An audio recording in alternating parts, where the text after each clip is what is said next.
خطاب أميري ممتاز، وإن شاء الله أن نطلع لما هو أفضل حق الكويت إن شاء الله وشعب الكويت. ما شفنا، ما تلمسنا شيء حق الشعب حق المواطن، ماكو شيء.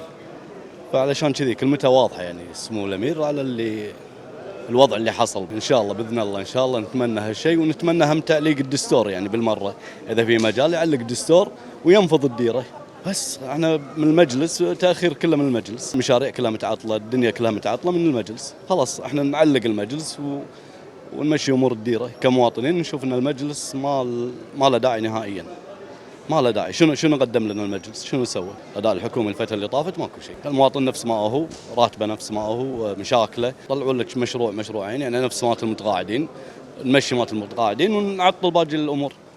هذا اللي حاصل. أهم شيء إنه صار هذا، لأن التعيينات الباراشوتية هذه متعودين عليها من سنين. ناس تطلع من وزارة لوزارة، يطلع من موظف يروح المدير. يعني ما يصير أنا أجيب موظف من الأوقاف وأحطه مدير بالكهرباء والمي.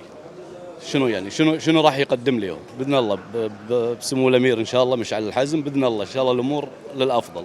هذا اللي احنا نشوفه.